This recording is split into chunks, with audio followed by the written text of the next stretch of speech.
What's up, junkies? All right, so we just talked on podcast not too long ago about some arrow issues that we didn't get into more on the Papa's Edge videos.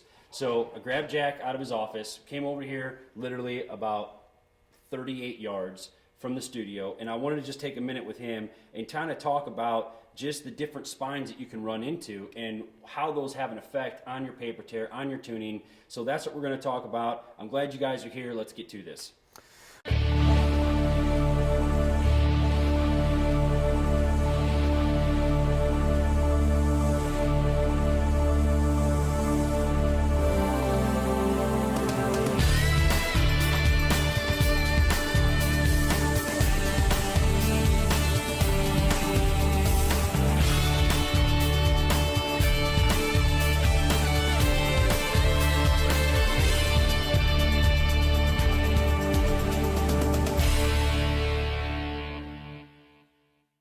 Well, basically, we set your edge up the other day, and at that time you said, I want to shoot this arrow. So we kind of roughed everything in, your nock spacing and your alignment and all that. We roughed it into one particular arrow, and we shot it. It took 4 or 5 holes, and we got a clean hole.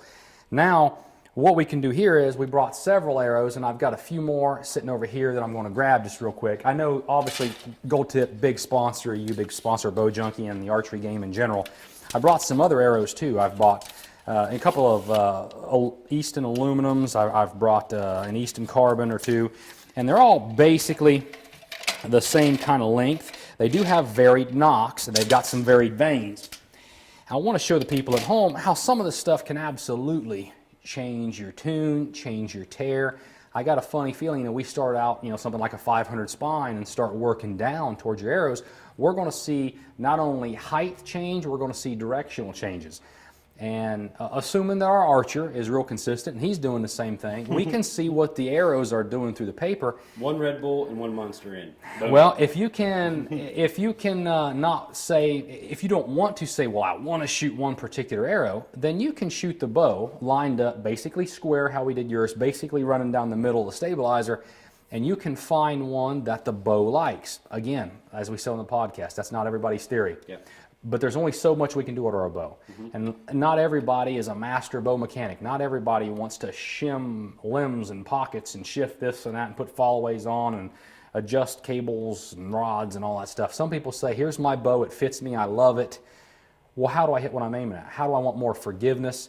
Well, hold on to a few arrows, and I'll probably mention it again later. I really like the idea, you've got a dozen arrows, you get down to 2, 3, 4 left, and it's time to get more. Put them aside, Come back and you can always use them as test cases later. That's what I've got here. Some arrows I've kept over time that, there's no reason for me to get rid of. They're good, they're safe. I'm not going to group them, beat them up, sit them off the side. We build a new bow. What is it like? Does it like a 400 spine? Does it like a spine that comes in closer to 350? So maybe we can shoot several arrows through here, different companies, different Fletch, different nocks, and show how some of these different reactions are. And hopefully the edge will give us a lot of difference. And if not, we'll maybe grab somebody else. We've got, of course, a line of people waiting to get into ABB and shoot and practice. Maybe we can have some arrows shot through for some other folks' setups. And at least I can tell the folks at home real quick, oh, check this out. I have been engineered to be launched from today's high-performance shooting equipment. I must withstand and deliver over 80 foot-pounds of energy, shot after shot after shot, powering through hide, flesh, and even bone. From the tournament trail to the trail head, when I return to my quiver, I'm still straight.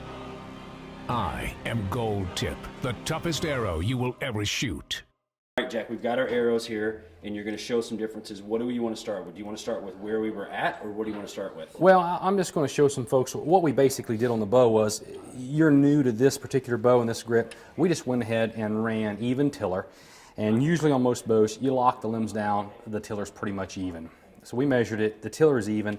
I set the loop right about a 1/4 inch above zero on the bottom of the burger button hole. We snapped the bow square on, we checked it. When we popped the arrow on, that was pretty darn level. We just adjusted the arrow to get us close. We laid it pretty much down the middle of the stabilizer, shot it through the paper back in my man cave. We had to make like one adjustment or two, shot, I don't know, 4 or 5 arrows, and got a bullet hole off of the arrow that you wanted to shoot for that particular game that you was getting ready for. For a lot of folks, they can't have a bow for every game they play. One bow's got to do everything, and a lot of times that means obviously we shoot different arrows.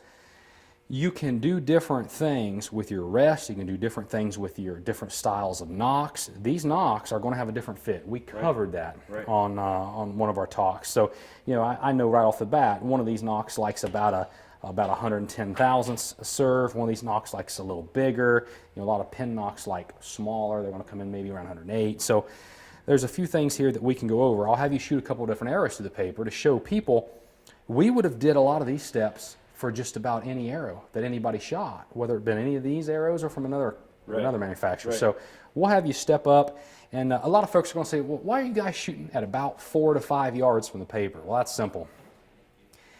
If I want you to have what looks like a better paper tear, I'm going to put your bow right up against the paper. It ain't had time to get out of the bow and show you anything yet. Now after my years of experience, I've learned through trial and error that usually my worst tear is going to come in right around 4 to 5 yards. That's where we're sit. That's where I need to see what's going on. Okay. And, you know, we talked earlier on the podcast, if I wanted to ensure you weren't getting a false tear, meaning the arrow smashing into the rest and kicking up off of it, I would walk you up to the paper and I would set your rest extremely low, the nock very high. We'd run through nock high and we'd sneak the arrow rest up slowly and surely, and you'd watch your arrow become more and more level, just to show you weren't kicking up off the blade and getting a false tear. Sure. It's the same thing I do when I grab a can of like foot powder spray, and I'd spray the inside of the riser, and I'd spray your arrow, we'd fire it, and I'd make sure you wasn't torquing the bow so bad that you was bouncing a vein off the side of the riser. Now, of course, Hoyt's newer risers, extra wide shoot through, I don't expect you're going to have any problems. Biggest arrow, biggest vein, it's not a big deal, but that's not the case for everybody's toys. So I want to show people some different tears, what we would do to attack it. So you started off with a triple X. So let's just leave the triple X in there. We shot it in the man cave. We already knew what it did. Now that is a 150 spine, which is the stiffest arrow there is. I'm going to find you right there is a 500 spine arrow. So this is about as weak as most any full-size adult archer is going to have. It's a 500 spine arrow. Make sure that these veins clear. And that's something else. Folks at home, always check your arrow. Make sure when you're thinking about how your arrow is going to come through the bow with the helical that you got on your veins, is it going to clear? A lot of people are under the assumption that their arrow never starts turning until it's well out of the bow. I think if you watch some super high-speed photography and you talk to some pro shooters, some folks, upon that arrow kicking off, it's kicking off in such a way that it's already starting rotation before it gets out of the bow clear. So keep that in mind. Jason, go ahead and pop an arrow through there and let's just see. We knew a 150 spine was a bullet hole. Let's see what a 500 spine does.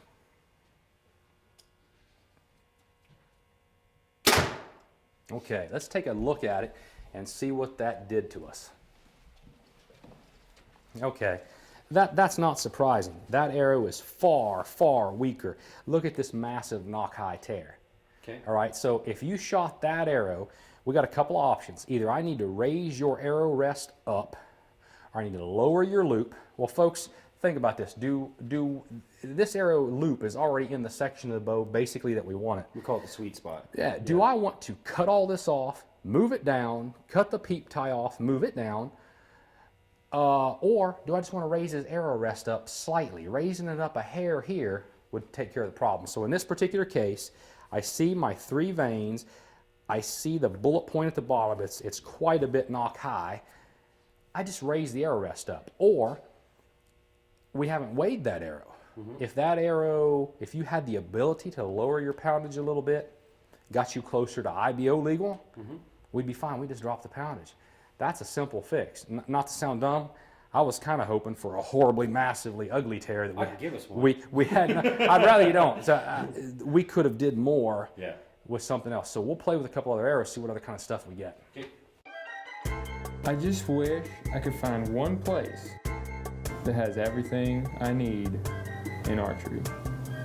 That too much to ask. Dad, just go to LancasterArchery.com. They have everything.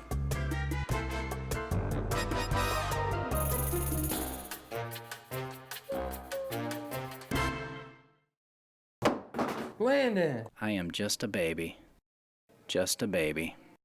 Okay, so next up is, what spine is this? This is an Easton 2412. It's exactly a 400 spine, and all these arrows are extremely close to the same length. Point length varies a hair, but of course this one particular aluminum is longer, but basically they're all the same length. This is a 400 spine arrow. We just did a 500, this is a 400.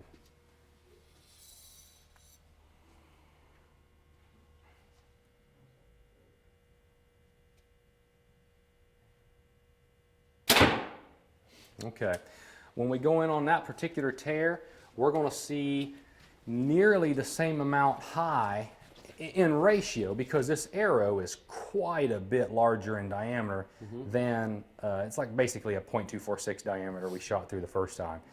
The 2412 is so much larger in diameter, again, it shows us a knock high tear.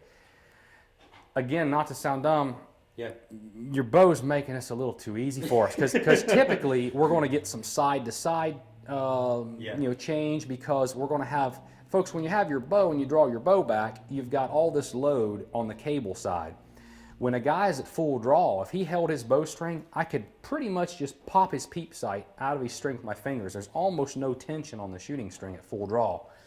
It's almost all on the cables. Upon turning that loose, when that load transfers from the cable to the string side, that's where you can get this potential, horizontal knock travel. And there's a lot of bows that have a horrible vertical knock travel. They may almost throw an S-curve, where you gotta have some flexibility in the rest or some ability to tune that out or drop out of the way. I know these things seem strange, but we're trying to attack this stuff to get this forgiveness that we want in our bows. It's kind of like the mythical unicorn, often spoke of and rarely seen. I mean, but that's what we're trying to get. So, I mean, unicorn observation in archery every day, right? I learned that from Darren Christianberry. Okay, what are we going to next? Well, we just did a 500, we did a 400. Let's drop down into a 300 spine. Okay. Okay, so right there's a Series 22, 300 spine, same basic length. The theory here on this particular bow, it's probably just going to continue to creep down until it gets closer and closer to a clean hole.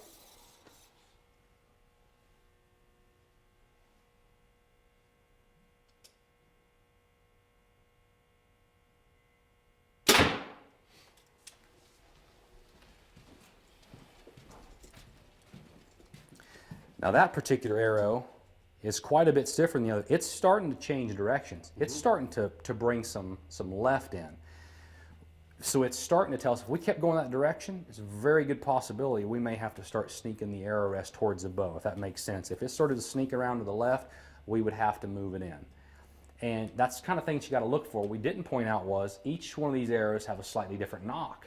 A different knock from a different manufacturer and a different throat diameter can give you completely different tears. Give you a serious headache. Oh yeah, so we're going to go ahead and show a couple of those here in a second to purposely show you the difference in a couple of knocks just to see what kind of difference we get.